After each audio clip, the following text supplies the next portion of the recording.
Alright gamers, I'm here to make a quick guide on PR2 missions. I know there are many resources out there on what missions are the best, and I've already linked my Excel spreadsheet many times that I personally use. Before you guys start asking, Kimo, how are you having so many prints so fast? Kimo, how are you already 3-4 stars, 5 stars already on FDG? Kimo, why do you smell so bad? Well, that's why I'm making this guide. And depending on your playstyle, the Excel spreadsheet may not be the best method for you. Depending on your playstyle, those ways may not be the best. I sort by efficiency, but as of right now for PR2, there are a little bit better ways on getting prints depending on how your playstyle is. So that's what this guide is about. And I split this guide up into 3 categories that we will be discussing for casuals, favorites, and hardcore as soon as possible developer 30 players. So let's get started.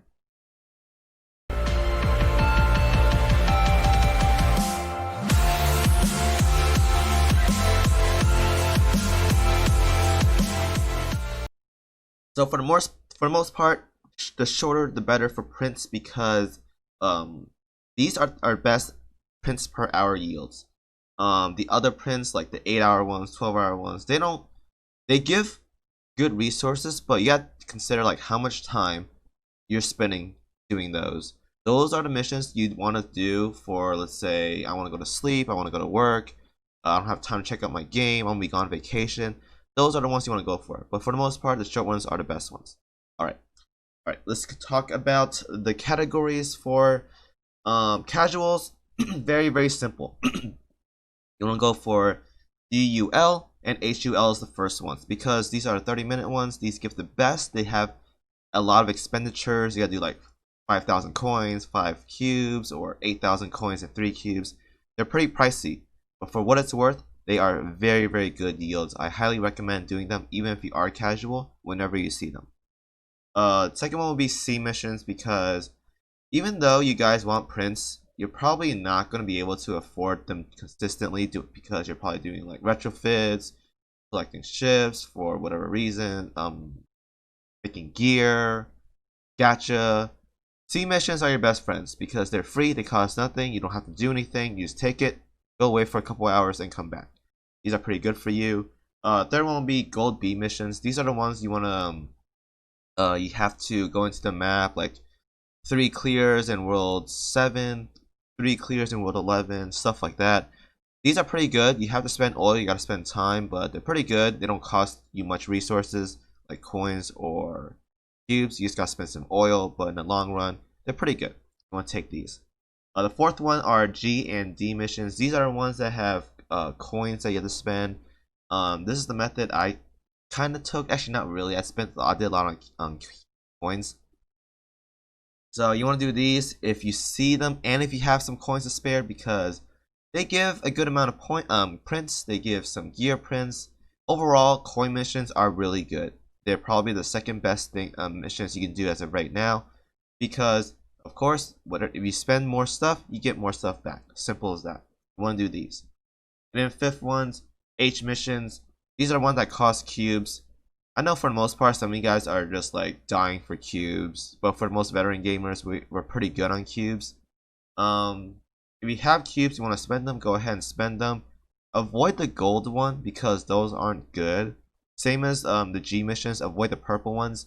They're not that good for what it's worth. You want to avoid those. So if you want to do cube missions, do like the 1-hour ones, maybe the 2-hour ones, but for the most part, the 1-hour ones are the way to go for those.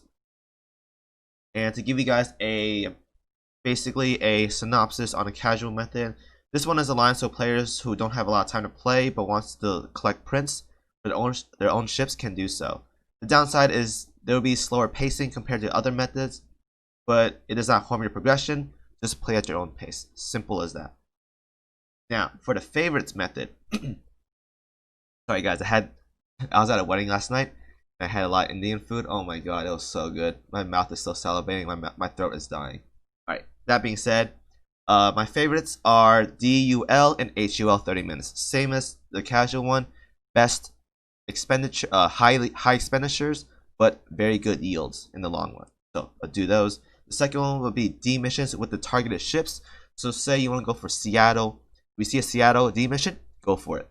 They give you exactly what you want. You get Seattle prints. However, the value may differ, but you get what you want in the long run. And eventually that will stack up to the point where you have a lot and it'll be in the league compared to the other prints. So doing that method is pretty good. The G missions, again, you cost coins, pretty good. Avoid the purple ones if possible. The 1.5 hour one is the best. That's pretty good. The 2.5 hour ones is okay, but do that if that's not available. If the G ones, they have no other choice, but avoid the purple one. It's pretty bad. It is pretty bad. H missions of same as I told you guys before. The 1 hour one is good. The 2 hour one is okay. Avoid the gold one. The gold one is not worth it. And the fifth one, purple G missions, I told you guys before, it's okay, but like it's not that great for what it's worth.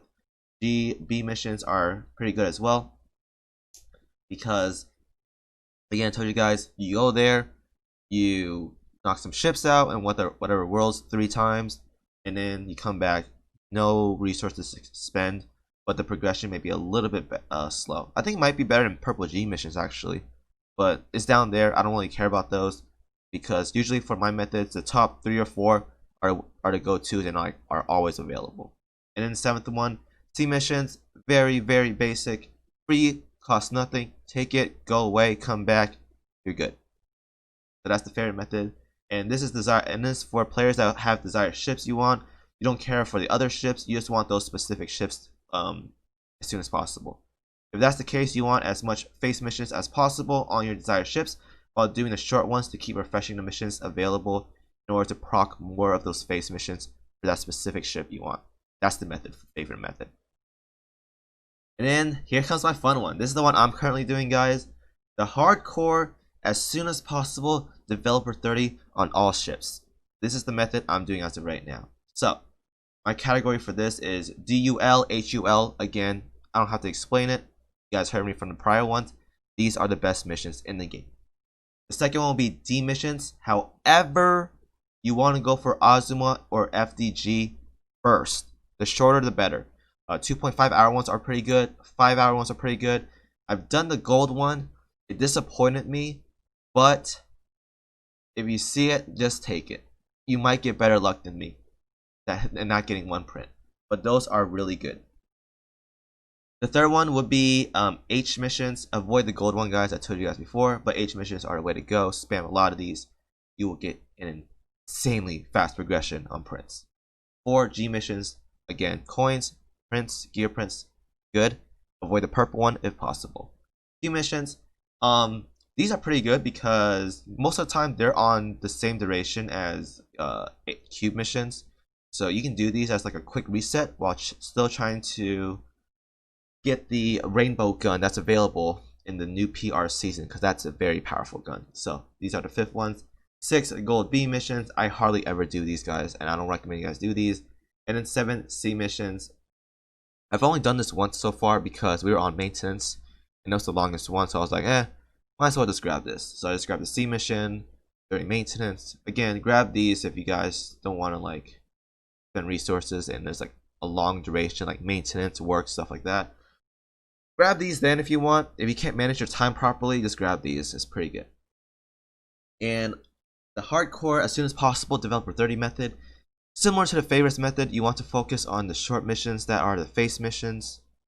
But the twist here is that you want to focus hard, and I mean really hard, on the Azuma and FDG prints. The reason why is because the FDG and Azuma prints you need 513 for these. For both those girls, you need 513 each. Whereas the SSRPR ships, you need 343. That is a 170 difference right there. That's a 50% more compared to the SSR versions. And if you're going for Azuma and FDG, even in the process, you're focusing them. You're doing all their face missions whenever it's available. You're avoiding all the other face missions. You're still going to overcap on the SSR PR2 ships. Whether you like it or not, it's going to happen. Because doing so much cube missions, the print ratios is kind of rigged. Rainbow ones hardly ever come up. And if they do come up, you should consider yourself lucky. So in the process of you doing all those short missions, cycling all the cube missions, cycling out the 1.5 coin missions, you're going to see a lot of SSR prints. A lot. So there's no reason for you to focus on those ships specifically because you're going to overcap on them eventually. Even though you might not get them done within like a month, you're going to finish them eventually. And at the pace I'm going as of right now, I'm probably going to finish Seattle in about 2 months. Yeah, it's just that crazy. And I'm not even focusing here. So yeah.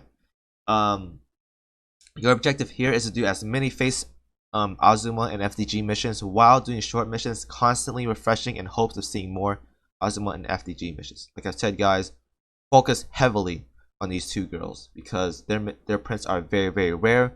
They have your highest priority if you want to finish Developer 30 fast on those two ships. And now for my pro tips. This is going to be a fun one. I have a lot to talk about for this. So for pro tips, if you guys are in need of coins, don't be scared to do the 800 to 1200 oil commissions that's available to everyone in the game. Doing this may seem, the missions may seem pricey, but if you constantly just do 2 of those a day, you should be able to sustain yourself. It's not that hard to sustain missions throughout the day. It's really not that bad. So just constantly do those 2 missions whenever it's available, you're good to go. However, the coin income for this is mostly for PR missions, so I'm not including event gachas, I'm not including making gear, limit breaking, retrofits. That's up to your management. So just do those missions, do those oil commissions, pay for your missions whenever it's available, you're good to go there. And don't be afraid to do free missions whenever you don't have cubes or coins. A lot of veterans says do the coins and the cube missions, and yes, that is the way to go. But if there's like a gacha event, you're unlucky, you have no coins, no cubes, take the free one. It doesn't matter. Just take the game at your own pace. It's not an esport. If it is an esport to you, you're playing the wrong game. And here comes a long discussion, long discussion on how to use universal prints.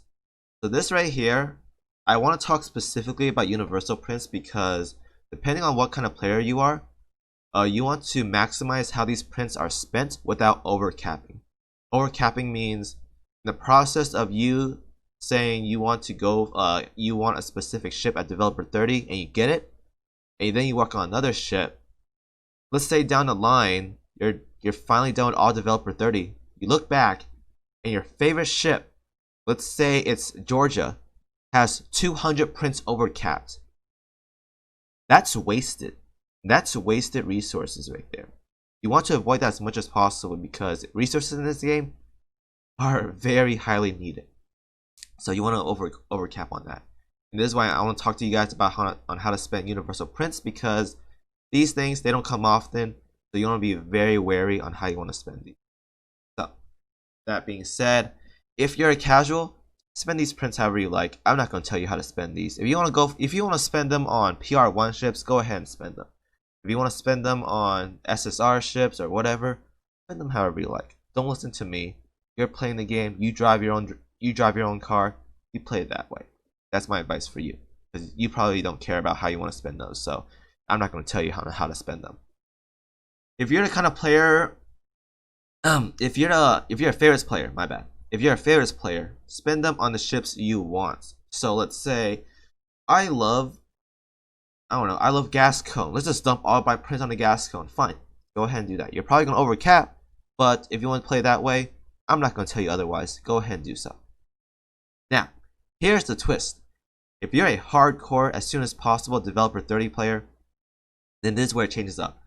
Universal prints, you want to hold off until the very end when you can cap all Developer 30s on all the ships at the once. This way, you can change up on how you want to use those universal prints. Because doing missions, you don't control how much prints you get. However, universal prints, they give you a fixed amount, and you can sort them out however you like to fit in those empty gaps at the end. That's the best way to use those. Let's see here. If you want to use them early on for whatever reason, say like PvP or PvE for a boss thing, go ahead and do so. I'm not going to tell you otherwise. But ideally, you want to cap the Dev 30 them as soon. If you want to cap 30 them, oh god, I can't read right now. yeah, whatever. Just use them however you like. If you want to use them early, go ahead and do it. I'm not going to tell you otherwise. For PR prints, again, you want to hold off on these because you get 10 of those per event. That's very, very little compared to the 30 you get from the other prints. So you want to hold off on those. Even though you, I want to use it on my FDG, I want to use it now. Try to wait. Try to wait. And for the SSR prints, so for one thing for SSR prints, if you're going for my method, for the hardcore method, you want to focus on FDG and Azuma, you want to get all developer 30 as soon as possible. Use those SSR universal prints on PR1 ships. Unless your Fate Simulator 5 done on all PR1 ships, use it on them. I say this because in the process of you going for developer 30, Azuma, and FDG, you're going to cap on the other 4 SSR ships. I can guarantee you that's going to happen. So you're wasting your prints using those universal prints on PR2 ships. You want to use them on PR1 ships because in the process of you going hardcore on PR2 on season 2 of PR, you're neglecting PR1s. And for the most part, most players, they're not done with all Fate Simulator 5s on every single ship. I'm not done with all Fate Simulator 5s on all my PR1 ships, just one of them. So that's what I'm going to do. I'm going to spend my universal universal prints for SSR ships on PR1 ships. Those kind of prints go for season 1 and season 2, so you want to use those prints on PR1 ships, ideally. But if you are done with Fate Simulator 5s on them, use them on PR2 ships. There's very, very little people out there that have all Fate Simulator 5s done. And if you're one of them, don't listen to me. Just spin them however you like. And the last tip, the rainbow gun in this game is very important and extremely, extremely powerful. Doing the queue missions that I'm doing as of right now, you will rush developer 30 on ships, but you're not going to yield rainbow prints for that gun. So be very wary on how you manage that. If you value that gun more or less than gaining prints for PR ships, go for the G missions. The short G missions, they give prints for ships and they give gear prints as well. Whereas H missions, they give cognitive chips or whatever, and retro prints and PR ships prints. The G missions, they cost coins. They go for both. Excuse me. So go for those if you value the gun just as much. The Q mission is not bad either. If you want to go for the Q missions first for the gear, for the rainbow gun as well, by all means do the Q ones as well. Because that gun right there is extremely, extremely powerful. It takes 50 prints to make it. It's gonna take a long one. It's gonna take longer than I say getting the developer 30 on Oz 1 and FDG. So be very, very, very, very wary of that. Me personally, I want to try to manage that, but I'm trying to rush developer 30s right now. So it's a sacrifice I'm willing to make. But whenever I do see like a solid Q mission, like for 1 hour, and I have no other choice, then I'm gonna take it because Q missions have a chance for these kind of guns. Anyways, that is my conclusion for you guys. I'm fairly confident on my method for pacing because currently I'm pacing extremely well on my own prints. And for me, I capped PR1 ships on the Dev 30s pretty fast. Not as fast as like the pay to win whales out there, but I did it pretty fast. There are some minor kinks that can be tweaked. However, in the long run, the Excel spreadsheet that I showed you guys, and it's going to be in the link, it's going to be linked in the description below as well, does a pretty good job. Anyways, that's the end of me, guys. My mouth is dying. I am salivating. This Indian food is killing me, but it tastes so good. I'll see you guys in the next video. This will be my final video of this year. Hope you guys had a Merry Christmas. Hope you guys have an amazing New Year's. I'll see you guys then. Good luck, guys, on your PR mission grind. It's going to be a long one, longer than PR ones for sure. Be smart, be efficient, and good luck and have fun on how you do it.